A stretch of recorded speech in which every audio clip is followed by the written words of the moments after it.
Hello, तो चलिए स्वागत है आप सभी का हमारे यूट्यूब चैनल और फेसबुक पेज पे। तो हम लोगों ने लास्ट क्लास में जैव परक्रम शोषण के बारे में डे 2 कंप्लीट कर चुका था। हम लोगों ने डे 2 कंप्लीट कर चुका था। आज हमारा डे 3 स्टार्ट होगा। हम लोगों ने डे 1 में शोषण क्या है उसके बारे में जाने, है ना जी।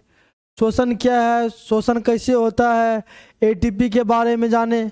डे 1 और डे 2 मेरा इसी में निकला, है ना। आज हम लोग जानेंगे श्वसन अंग के बारे में। श्वसन अंग क्या है जी? श्वसन अंग क्या है जी? श्वसन अंग वो हो जाएगा जिस अंग के द्वारा हम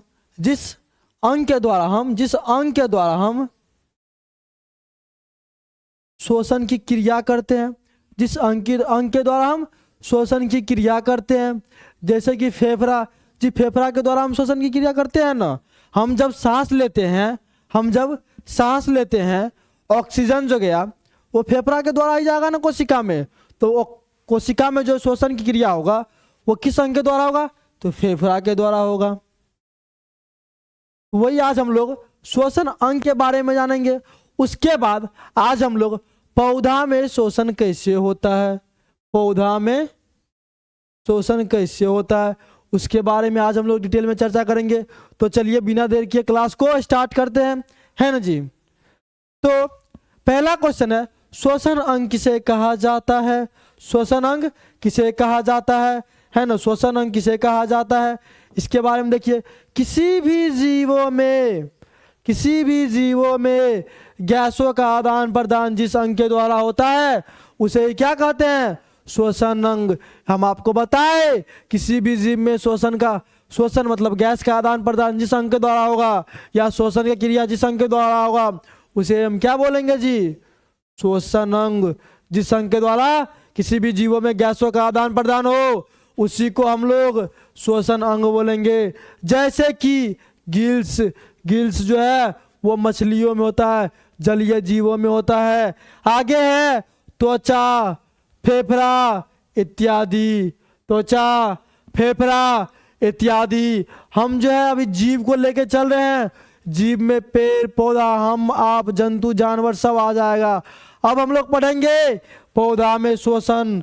पौधा में श्वसन कैसे होगा, पौधों में श्वसन कैसे होगा, आज हम लोग इसके बारे में डिटेल में चर्चा करते हैं जी। पौधों में श्वसन की क्रिया विसरण के द्वारा होती है, जिसमें कोई भी पेड़ पौधा रंध्र, स्टोमाटा, वातरंध्र तथा मूलरोम के द्वारा गैसों का आदान प्रदान करता है। इसे हम क्या कहते हैं? पौधा में श्वसन। देखिए ना जी, पत्ता पे क्या होगा? तो पत्ता पे रंध्र होता है। आप सबको पता होगा ऑक्सीजन की गैस जाती है जी। पेड़, इससे पहले के क्लास में हम चर्चा किए थे, पोषण में हम लोग चर्चा किए थे कि पेड़ पौधा जो है वो भोजन बनाने के लिए कार्बन डाइऑक्साइड लेगा। लेकिन जब बात श्वसन का आ जाए तो पेड़ पौधा भी हम आपके तरह ही ऑक्सीजन लेगा। श्वसन के लिए क्या लेगा जी? ऑक्सीजन लेगा। छोड़ेगा क्या जी? Carbon dioxide. क्या लेगा जी?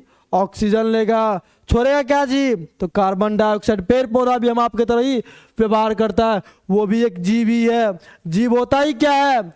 जो जिंदा हो। जीव मतलब जो जिंदा हो। जीव मतलब जो जिंदा हो, जो प्रजनन कर सके, जो अपने जैसे संतान की उत्पत्ति कर सके, जो भोजन कर सके, है ना, वही क्या होता है? जीव होता है। जिसमें वृद्धि हो वही क्या होता है जी? जीव होता है। आगे हम लोग बढ़ते हैं। पौधों में श्वसन के लिए कितने अंग होते हैं? पौधों में श्वसन के लिए कितने अंग होते हैं? 3 अंग होते हैं। कौन कौन सा? रंध्र, वातरंध्र और मूलरोम। रंध्र, वातरंध्र और मूलरोम होता है पौधों में श्वसन के लिए। रंध्र यानी इसी को स्टोमाटा बोलते हैं।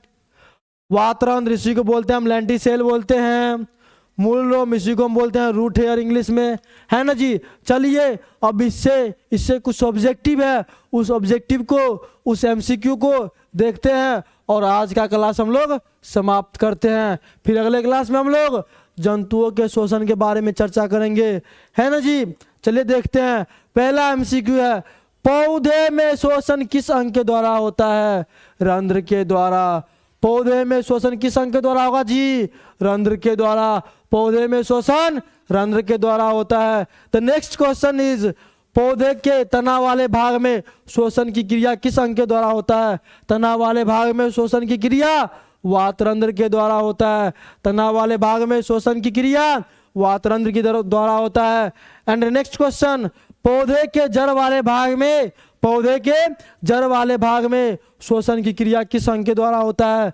तो मूलरोम, रूट हेयर। मूलरोम मतलब रूट हेयर के द्वारा पौधों के जड़ों वाले भाग में शोषण की क्रिया होती है। अरे देख रहे हैं ना यहाँ पे जी, अरे यहाँ पे देख रहे हैं आप, यहाँ पे जो शोषण की क्रिया हो रही है वो मूलरोम के द्वारा होगा। यहाँ पे जो शोषण की क्रिया होगी वो वातरंध्र के द्वारा होगा, और यहाँ पे जो शोषण की क्रिया होगी यानी पत्तों वाले भाग पे वो रंध्र के द्वारा होगा। किसके द्वारा होगा जी? रंध्र के द्वारा होगा।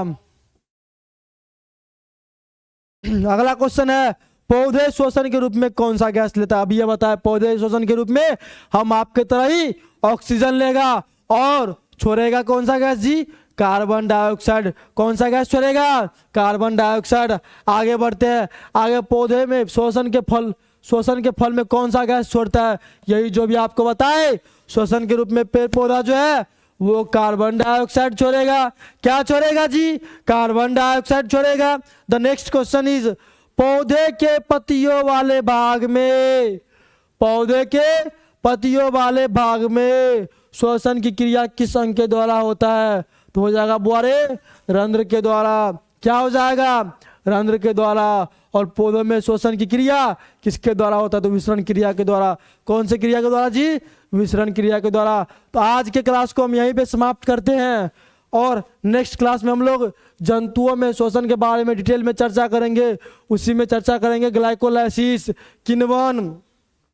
ग्लाइकोलाइसिस किण्वन से कई बार क्वेश्चन आ भी चुका है आपके बिहार बोर्ड परीक्षा में, है ना। क्या पता 2027 में भी आ जाए।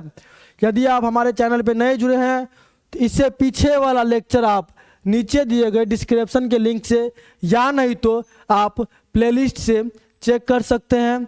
हम आपसे मिलते हैं अगले वीडियो में, तब तक के लिए जय हिंद।